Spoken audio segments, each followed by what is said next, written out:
tahlilul lihyatil kasati bimusallasatin. Bapak, Ibu, Saudara, materi kita pada malam ini sedang membahas tentang sunanul wudu, artinya sunnah wudu. Jadi sunnah wudu ini ada banyak, yang kemarin disebutkan ada 10. Ya, nah sekarang lagi disebutkan satu persatu. Nah di sini pengarang kitab menjelaskan kembali dengan redaksinya, wa tahlilul lihyatil kasati, artinya menyela-nyelakan jenggot yang tebal. Jadi kalau orang laki punya jenggotnya tebal, ya artinya gembal gitu, banyak. Nah itu nanti sunnah disela-selakan. Ya sunnah diapain? Disela-selakan. Nih rata-rata jenggotnya nggak ada yang tebal nih ya. Ya itu masih tipis. Ya jadi kalau seandainya ada yang tebal gitu jenggotnya, nah itu nanti lihyahnya disela-selakan. Itu hukumnya sunnah. Kata-kata kassa itu bimusallasatin, ya dititikin 3, berarti pakai sa, kassa. Ya jadi titiknya 3, huruf sa. Kalau titiknya 2 apa? Ta di atas. Kalau titiknya 1 di bawah apa? Ba. Kalau titiknya 1 di atas nun. Ya begitu ya. Dulu Bapak Ibu Saudara, yang namanya huruf-huruf Arab, huruf Al-Quran nggak pakai titik, ya nggak pakai titik awalnya. Ya udah nggak pakai titik aja, jim, ha, kho, ya udah sama begitu. Tapi hebatnya orang-orang dulu bisa baca. Nah makanya nanti ada ulama selanjutnya yang menemukan ya titik, kemudian menemukan harokat. Ada fathah, ada kasroh, ada dhamma. Nah itu tuh baru tuh. Dulu-dulu mah belum ada. Al-Quran awal-awalnya itu nggak tertulis, semuanya pada hafal. Nah ketika para huffaz, para sahabat-sahabat yang banyak gugur di medan peperangan, kemudian ya ada satu ide yang sangat baik, yaitu sahabat Umar bin Khattab ya mengemukakan kepada Abu Bakar, ya ini kalau seandainya Al-Quran ya para penghafalnya udah pada meninggal semua, nah ini repot. Bagaimana kalau kita bukukan aja, kita bukukan, kita tulis. Sahabat Abu Bakar masih nggak berani, di zaman Rasulullah sebab nggak ada tulisan Al-Quran. Nah baru di zaman Umar ya dikemukakan itu, mulai ditulis. Nah kemudian pada zaman sahabat Utsman bin Affan baru benar-benar dijalankan.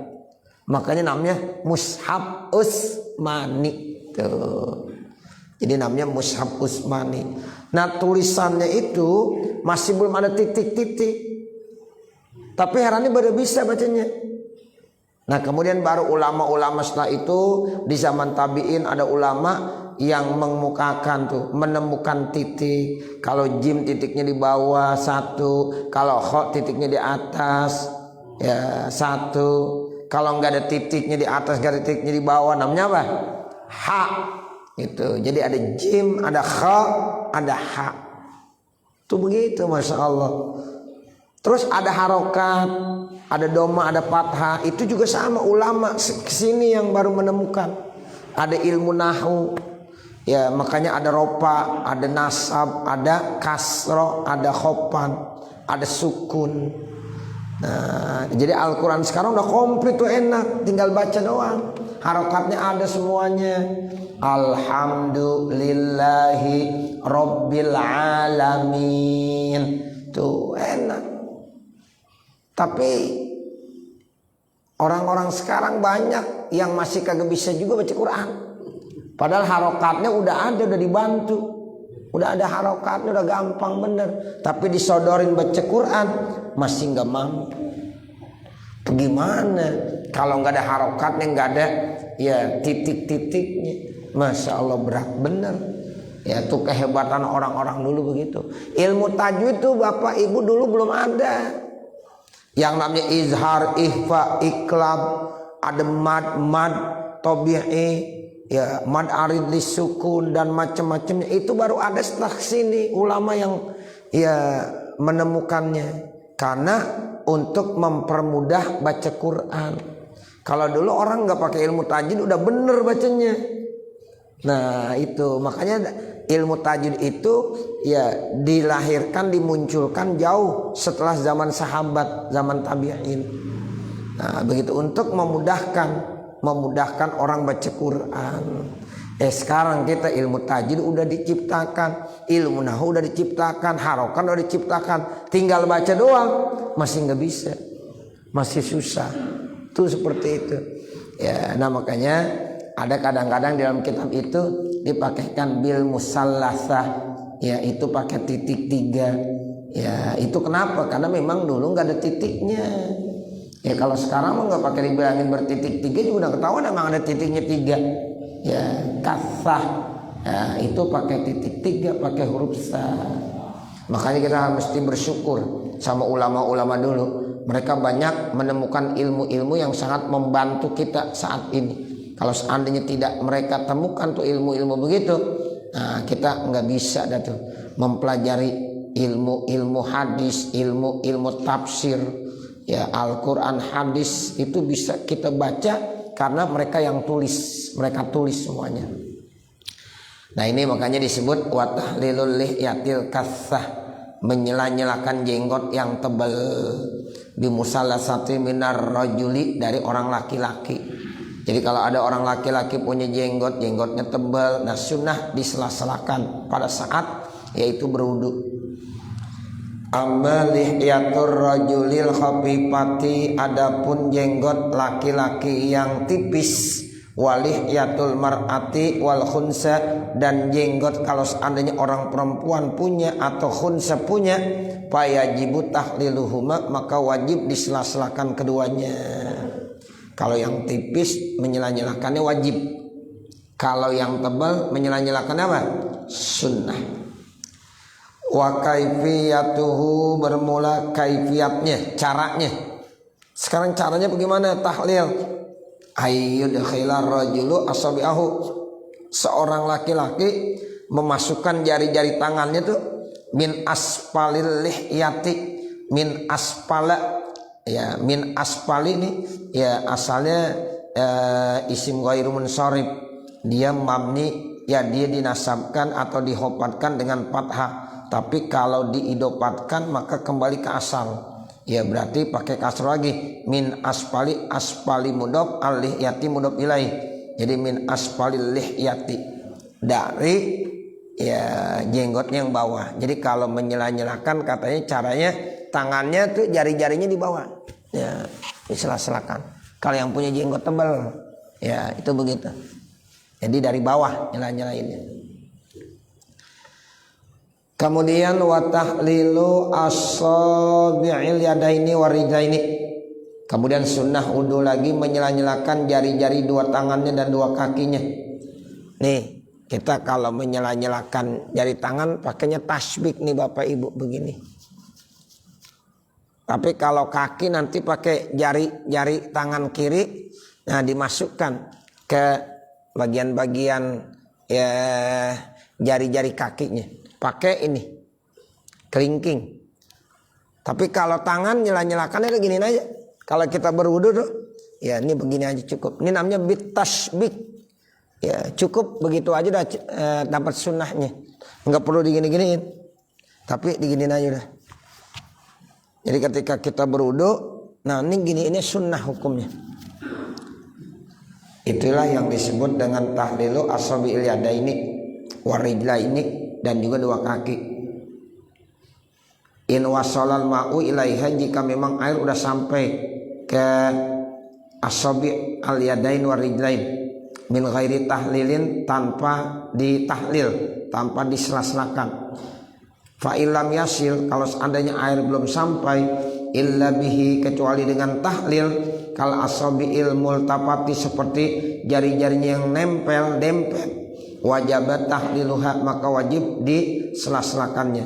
Wa ilam yata'atta tahliluha, dan seandainya dia tidak mendatangkan menyela-nyelakannya, liltihamiha sebabnya nempelnya, haruma fatquha maka haram untuk memecahkannya. Kalau seandainya jari-jarinya nempel jadi satu, nggak bisa, jangan. Sekarang mau dipaksain, nah ini bisa ntar berpengaruh, rusak. Nah itu haram, sebab kita merusak anggota tubuh kita, nggak boleh. Ya, jadi kalau dipaksa, ya ini bisa patah ntar, nggak usah. Seandainya jari-jarinya nempel gitu, mau dipaksain, diretakkan gitu, nggak boleh, haram hukumnya. Wala tulqu biaidikum ila tahluka, jangan kamu hancurkan, binasakan diri kamu. Jadi wajib menjaga dan memelihara tubuh kita, nggak boleh dirusak. Jadi kalau ada orang merusak tubuhnya sendiri, hukumnya apa? Dosa, ya haram. Kenapa? Sebab tubuh itu mesti dijaga dan dipelihara. Makanya kalau seandainya ada tangan jari-jarinya nempel, sekarang dipaksakan, ya itu nanti bisa merusak, itu haram hukumnya. Udah biarkan aja apa adanya begitu. Kalau seandainya nempel. Wa kaifiyatu takhlilil yadaini, dan bermula kaifiyat cara menyela-nyelakan dua tangan bitasbiki, dengan tasbik. Itu yang saya bilang tadi, tasbik itu begini Bapak, gampang. Ini tasbik. Ini di dalam masalah menyela-nyelakan tangan tasbik boleh. Tapi kalau kita lagi sholat, ya misalnya nunggu habis azan mau qomat, dari qomat kita nunggu begini nih, makruh hukumnya. Jadi kalau kita begini nih hukumnya makruh. Khotib ya lagi duduk di atas mimbar, ya antara khutbah pertama dengan khutbah kedua, kemudian dia begini tangannya, itu makruh. Ya, jadi bilangin tuh khotibnya jangan begini. Nah gini aja. Ya kadang-kadang khotib terlalu enaknya santai begini aja dia. Ya ini makruh hukumnya, nggak boleh. Ya ini seperti ya orang Yahudi. Orang Yahudi biasa sering begini nih, nah, gitu. Jadi lepas aja, tangannya begini aja nih, boleh nih begini. Nah, kan biasanya kadang-kadang khotib begitu ya, demen begini. Nah, ini jangan nih, nggak boleh. Ya, ini seperti perbuatan orang Yahudi. Jadi kita lepas aja. Nah, kalau begini nggak apa-apa, begini nggak apa-apa. Ya, yang begini nggak boleh. Ini namanya tasbik. Nih di dalam berwudu kita disunahkan seperti ini, menyela-nyelakan. Tapi kalau bukan di dalam masalah wudu nggak boleh, hukumnya makruh. Ya, itu disebut dengan tasbik. Jadi Bapak Ibu kalau dibilang tasbik paham. Oh tasbik itu, ini tangan kita gini-gini. Ya, ini namanya apa? Tasbik. Di dalam berwudu hukumnya apa nih? Sunnah. Di lain wudu hukumnya makruh. Itu biasanya kita kalau lagi nunggu sholat, ya dari azan ke qomat, ya kadang-kadang kita enak aja sambil sila begini aja kita, iya kan, sering kan. Nah ini nggak boleh, ya makruh hukumnya. Kalau begini boleh, ya, tapi kalau begini nggak boleh.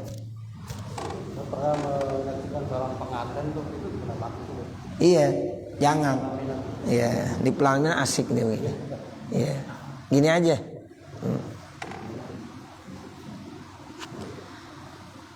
Jadi cara menyela-nyelakan dua tangan bitasbiki, dengan tasbik. Nah itu tadi contohnya.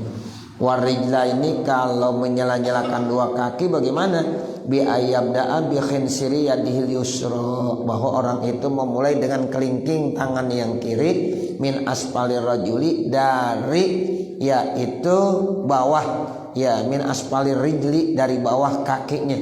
Kalau rijlun kaki, kalau rajulun orang laki-laki. Hurufnya sama, ro, jim, lam, tapi bacanya beda. Kalau rajulun artinya laki-laki, kalau rijlun kaki. Nah, beda ya. Padahal tuh tulisannya sama Bapak Ibu. Ro, jim, lam. Tergantung gimana kita mau bacanya. Kalau ja'a rajulun, jangan dibaca ja'a rijlun. Ya kalau ja'a rijlun datang kaki lah, kaki datang sendirian. Ya, ja'a rajulun itu bacanya begitu, orang laki-laki datang. Tapi kalau di sini ya ghuslur rajuli apa ghuslur rijli? Ghuslur rijli, membasuh kaki. Nah, kalau bicara lagi membasuh anggota wudhu kan kaki, rijlun berarti. Kalau dua, rijlaini, dua kaki. Nah begitu. Tapi kalau rajulun, rajulaini, dua orang laki-laki.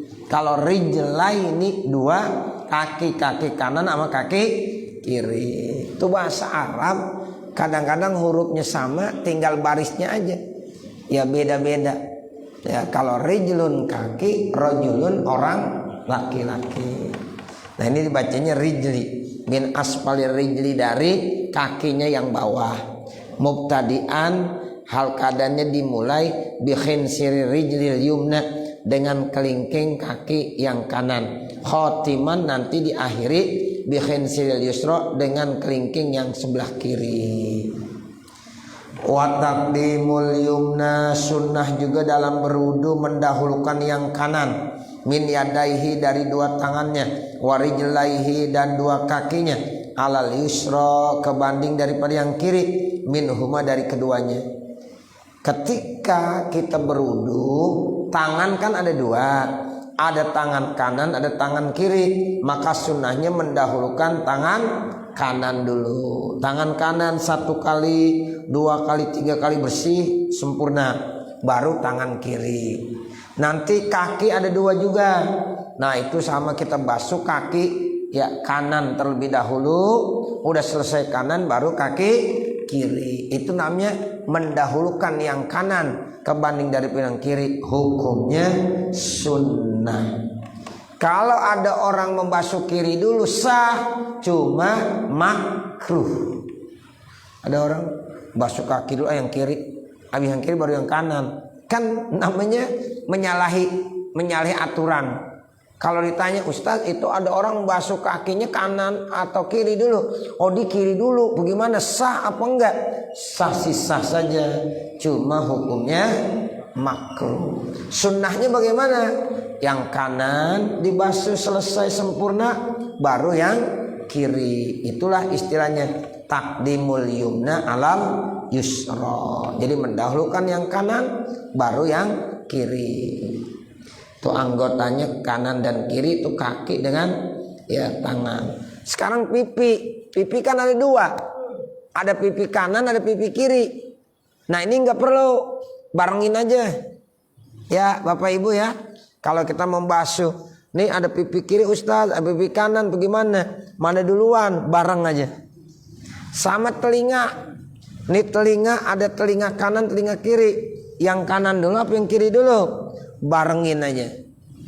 Hanya yang disunnahkan mendahulukan yang kanan baru yang kiri, itu pada tangan dan kaki. Begitu ya Bapak Ibu. Ya, hanya terbatas pada anggota. Yang pertama tangan, yang kedua kaki.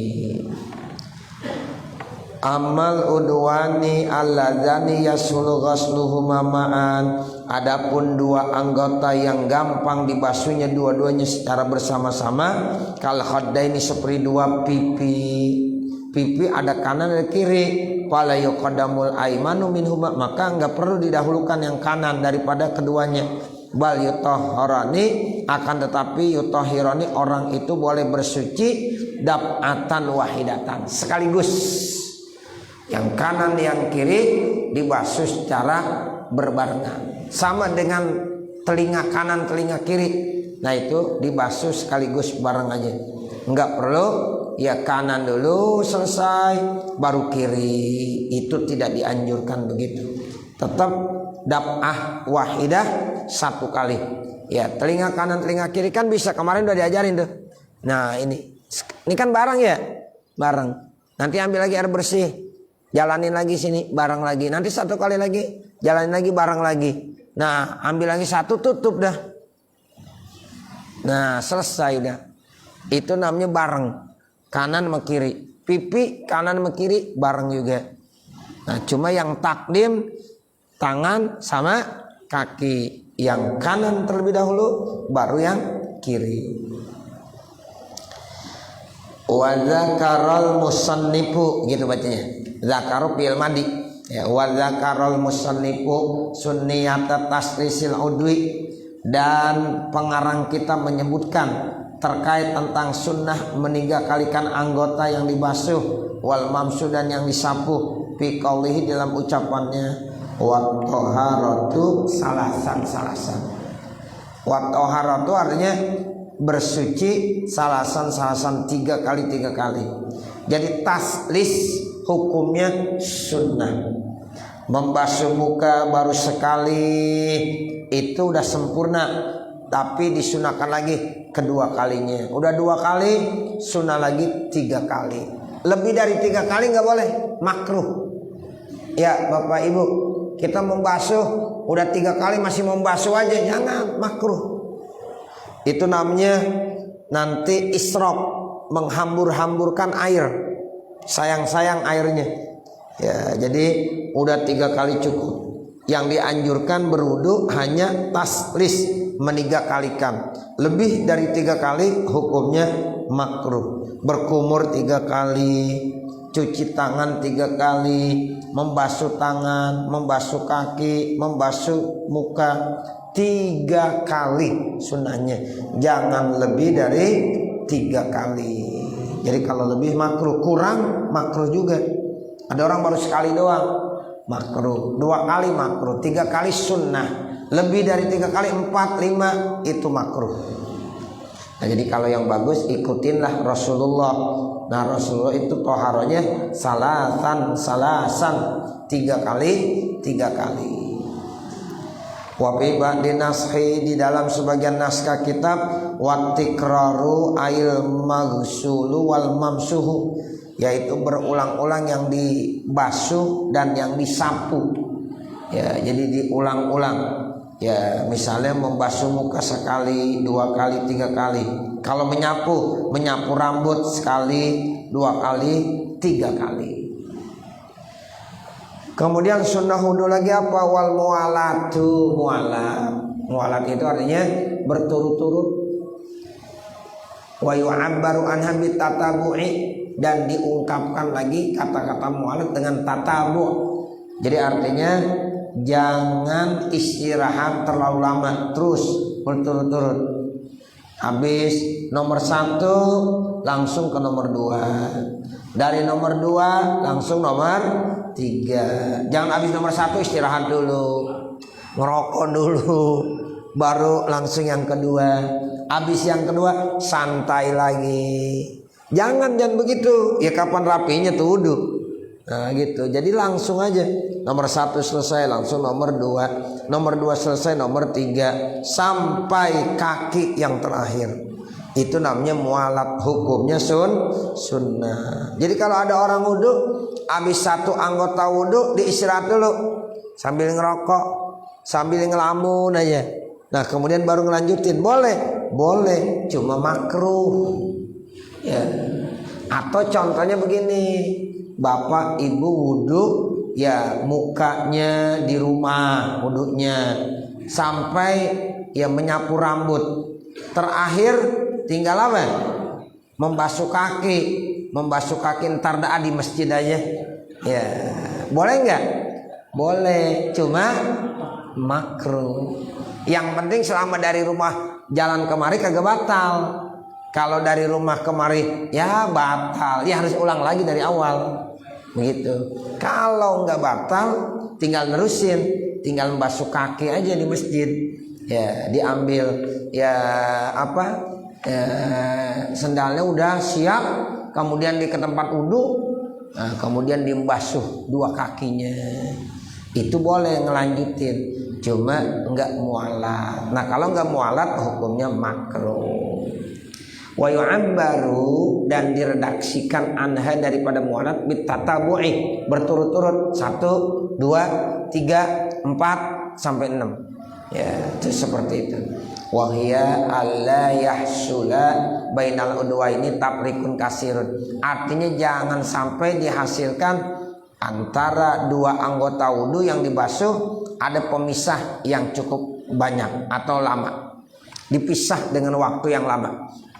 Bal yutahhirul udwa, akan tetapi orang itu membersihkan, membasuh, mensucikan anggota wudunya ba'dal udwi, setelah anggota wudu yang lain. Jadi setelah nomor 1 jangan lama-lama, langsung nomor 2, habis nomor 2 nomor 3. Kalau bisa jangan sampai kering. Ya jadi artinya nggak terlalu lama. Itulah disebut dengan mualah, berturut-turut. Bihaitsu la yajibul maghsulu, sekira-kira anggota yang dibasuh belum sampai kering. Ya itu belum kering berarti masih belum lama. Kalau udah keburu kering udah kelamaan. Habis basuh muka lama dulu udah kering baru ngerjain ya basuh yang lainnya, itu namanya enggak mualah. Tapi kalau habis muka langsung ke anggota yang lain, ini air wudunya di muka masih ada. Makanya nanti Bapak Ibu Saudara, itu bekas-bekas air wudu kalau bisa jangan dilap, jangan dikeringkan. Ya, jangan pakai handuk kah, pakai tisu kah, udah biarin aja basah nanti sampai kering dengan sendirinya. Jadi Bapak Ibu kalau habis berwudu biarkan dikering dengan sendirinya. Terus jangan diginin juga. Nah, itu juga jangan. Ya, dilap sih enggak, pakai handuknya enggak, tapi ya ininya nih habis basan-basannya dikering. Nah, digitu-gituin. Apa namanya tuh? Iya, dicipretin gitu ya. Ya. Jangan. Biarkan nih air wudu sampai kering dengan sendirinya. Kenapa? Karena ada hadis Nabi sahih, inna ummati yud'auna yaumal qiyamati ghurran muhajjalina min atharil wudu. Jadi kata Rasulullah, sesungguhnya nanti umatku di hari kiamat mereka akan dipanggil dan ada tandanya di hari kiamat umatku, ya itu namanya ghurran muhajjalin, bercahaya bersinar min atharil wudu, karena bekas air wudu. Jadi bekas air wudu itu Bapak Ibu makanya jangan dikeringkan, karena itu nanti menjadi cahaya. Jadi nanti di hari kiamat ada yauma tabyaddu wujuh wa taswaddu wujuh. Ada orang yang di hari kiamat mukanya berseri-seri, bercahaya. Seperti ya pokoknya cakep dah. Ya, itu putih, bersinar, bercahaya. Tapi ada juga orang yang nanti dari kiamat mukanya hitam kelam. Nah, seperti itu. Makanya orang-orang yang punya ya kebiasaan sholat, otomatis dia wudu. Nah, itu orang-orang yang biasa berwudu, bekas-bekas air wudunya itu insya Allah menjadi ghurran muhajjalin, menjadi cahaya yang bersinar. Tuh, jadi Bapak Ibu nanti insya Allah di hari kiamat ya itu bercahaya, bersinar karena bekas-bekas air wudu. Ada orang di dunia cakep banget, ganteng banget, cantik bener, tapi nggak pernah kena air wudu. Ya nanti di hari kiamat yang cakep tuh mukanya di sana geseng, ya hitam begitu, nggak ada cahayanya sama sekali. Tapi kalau ada orang yang mukanya biasa-biasa aja, ya cantik mah enggak, ganteng mah enggak, biasa aja, tapi rajin sholatnya, dia berwudu, insya Allah nanti di hari kiamat ya mukanya bercahaya, bersinar. Masya Allah, itu beruntungnya orang-orang yang suka melaksanakan sholat. Makanya air wudu jangan dilap, jangan dikeringkan, ya pakai lap, pakai handuk atau pakai tisu, biarkan saja dikering dengan sendirinya. Tuh, karena itu menjadi cahaya nanti ya di hari kiamat. Nah itu, jadi yang dimaksud ya mualat seperti itu. Jangan sampai kering dulu ya, sehingga dari basuhan pertama ke basuhan yang kedua itu langsung, enggak nunggu sampai kering. Ma'atidalil hawa wal mazaji waz zaman, serta normalnya cuaca, kondisi keadaan. Ya itu begitu. Sebab ada kan di satu tempat yang memang panas bener. Jadi habis berwudu belum apa-apa udah kering lagi. Itu namanya memang dalam situasi kondisi cuaca yang seperti itu. Namanya kita enggak mengeringkan dengan sendirinya, tapi itu kering karena memang kondisi cuaca yang panas. Wa idza sallasa, apabila ada orang meniga kalikan, fal i'tibaru, maka yang diiktibar bi akhiri ghuslatin, akhir daripada basuhan. Wa inamatun dabul mualat, dan sesungguhnya disunahkan mualat fil ghairi wudu'i sahibi darurah, pada selain wudunya sahibud darurah. Kalau wudunya sahibud darurah, mualat itu hukumnya wajib. Contohnya gini, sahibud darurah itu orang yang salisul baul. Salisul baul itu artinya dia netes kencing terus, dikit-dikit netes. Ini bagi orang yang salisul baul, wudunya mesti mualat. Nggak boleh nggak mualat, nggak sah, karena memang ini kondisinya dia nggak normal, sahibud darurah. Dan dia kalau wudu kalau udah masuk waktu, misalnya nih sholat isya, nah sekarang udah waktu isya belum? Udah. Nah kalau udah silahkan dia berwudu. Kalau belum sah. Itu khusus bagi ya salisul baul, sahibud darurah. Sama seperti bertayamum. Orang kalau tayamum kalau belum masuk waktu boleh nggak? Nggak boleh. Kita mau sholat isya. Ya sholat isya misalnya waktu isya jam 7, sekarang kita setengah 7 udah tayamum untuk sholat isya, boleh nggak? Nggak boleh. Ya nanti kalau udah azan isya, Allahu Akbar, udah isya, saya mau sholat isya pakai tayamum, nah barulah kita tayamum. Dan juga dipakainya untuk satu kali aja. Sholat isya, nanti kalau mau sholat subuh harus tayamum lagi. Satu kali ya tayamum untuk satu kali sholat fardu. Beda dengan wudu. Kalau wudu kita sekali wudu buat beberapa kali sholat fardu, boleh nggak? Boleh selama belum batal. Ada orang dari zuhur nggak batal, sampai asar kagak batal, sampai maghrib nggak batal, boleh nggak tuh? Boleh. Ya. Tapi kalau tayamum nggak boleh. Tayamum satu kali tayamum untuk satu kali sholat fardu. Nah, sahibul darurah seperti orang yang salisul baul begitu. Ya, jadi dia mesti nunggu waktu. Kalau udah waktu baru dia berwudu, dan wudunya harus mualat. Enggak boleh ya dari satu anggota wudu ke anggota yang lainnya dipisah dengan waktu yang lama, enggak boleh. Mesti ya cepat, karena dia termasuk sahibul darurah. Amma huwa, adapun dia sahibul darurah, fal mualatu wajibatun, maka mualat hukumnya wajib fi haqqi, pada haknya, wa baqiya, dan tersisa lil wudu'i, bagi wudu sunanun ukhra, wudu pun punya sunnah-sunnah yang lain. Kalau tayamum ada ya sunnah-sunnahnya, ada yang wajibnya.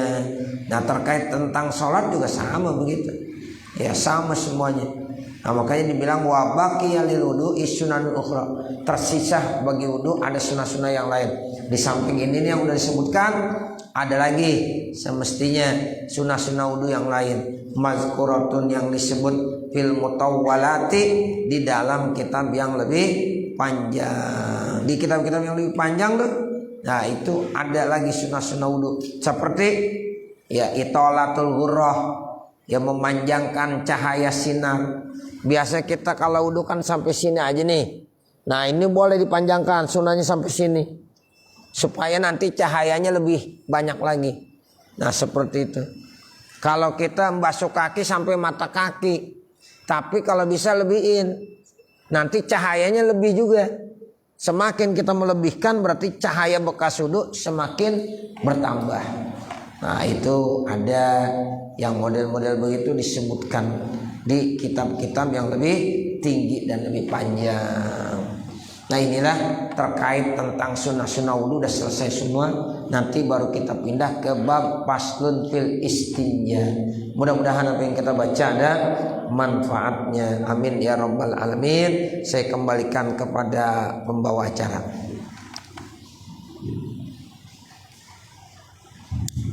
Bagi para jemaah yang ingin bertanya di Assalamualaikum warahmatullahi wabarakatuh.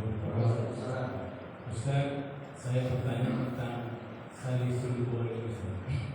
Ada tetangga saya sudah tua renta, dia sudah pakai pampers. Jadi kalau dia sudah wudhu itu sudah wudhu dia kan sudah susah ayahnya. Setelah wudhu dia berasa itu ayahnya netes gitu. Tapi dia itu kan pakai pampers. Itu gimana kemudian? Baik Bapak Saudara, inilah yang disebut dengan salisul baul, sohibud darurah namanya. Nah orang yang begini nih nanti wudunya kalau udah masuk waktu. Kalau mau sholat maghrib, kalau 5 menit bulan maghrib dia udah wudu, nggak boleh. Tak ada wudu, Allahu Akbar, nah baru wudu.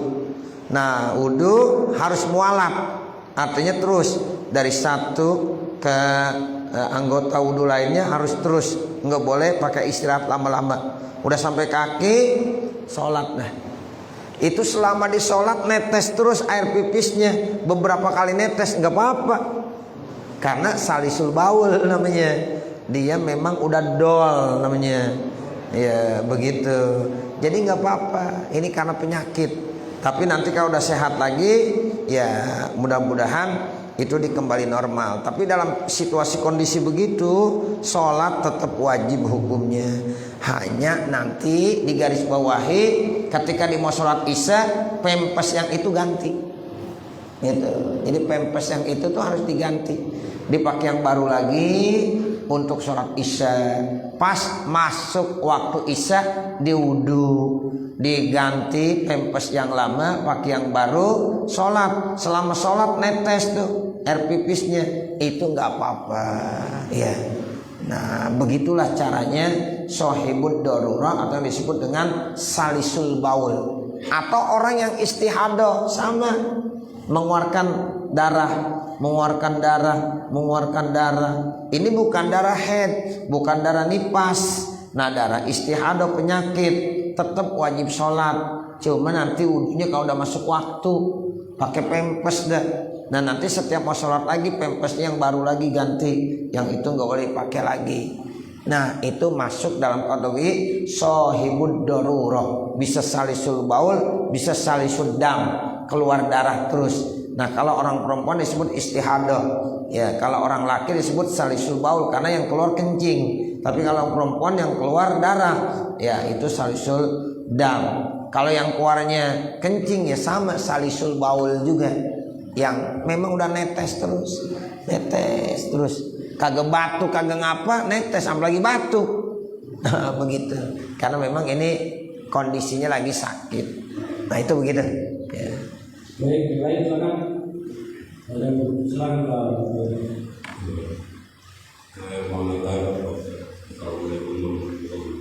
Waalaikumsalam.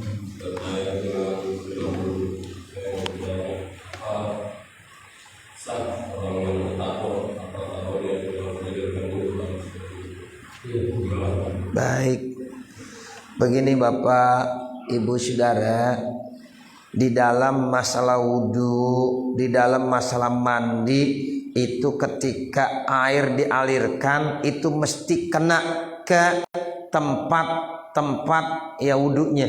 Kalau kita lagi membasuh tangan berarti itu harus kulit yang ada di tangan semuanya harus kena.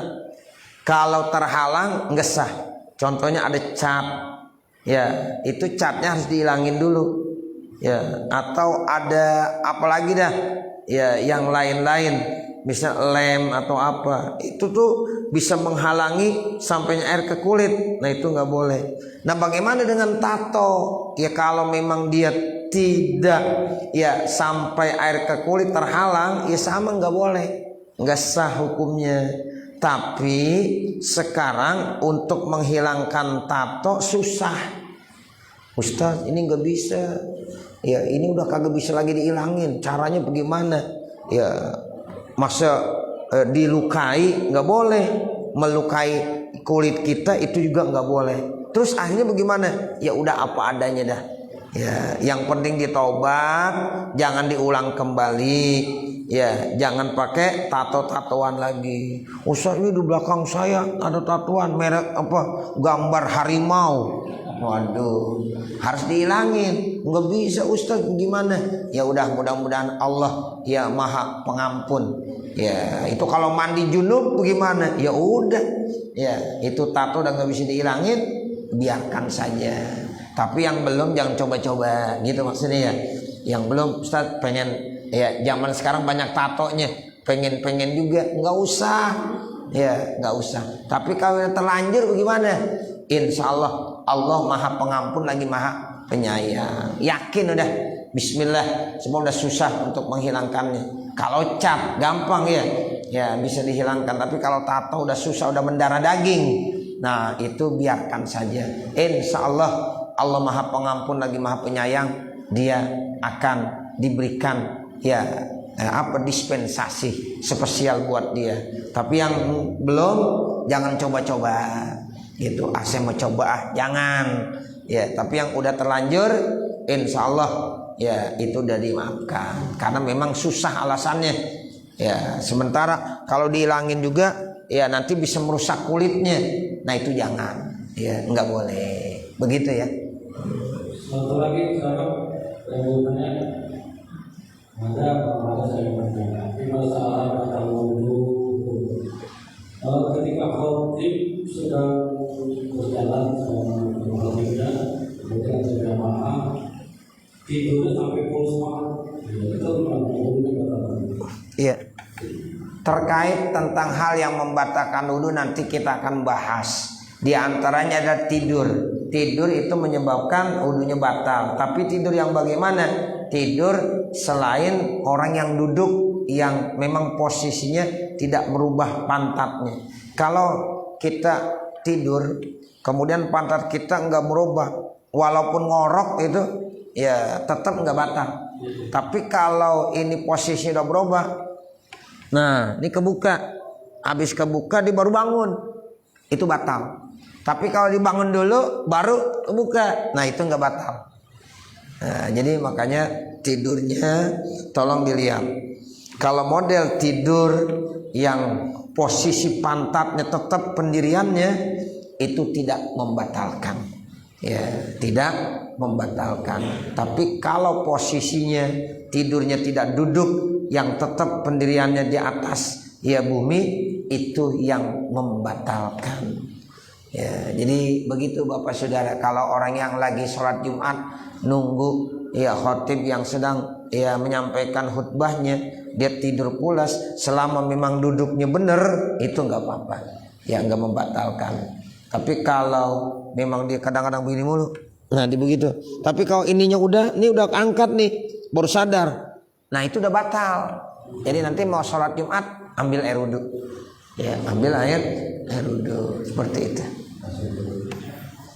Cukup baik para jemaah pada kita sudah selesai, kita kalau berbicara untuk mempersiapkan, tapi sebelumnya dulu tolong baca surat Fatihah dulu untuk Ustaz Muhammad yang lagi kurang sehat atau sakit atau dari awal tersebut. Tolong dibaca Fatihah. Kalau dulu dipersiapkan.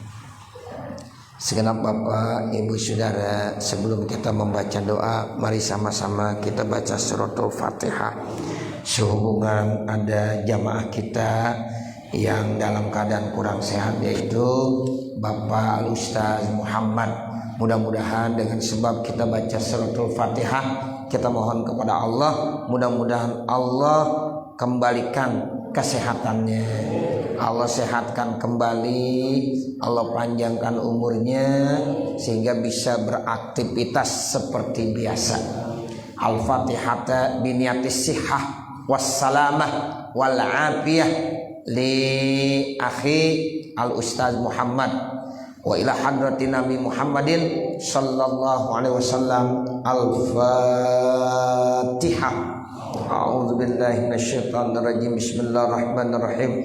Alhamdulillahi rabbil alamin arrahmanir rahim maliki yaumiddin.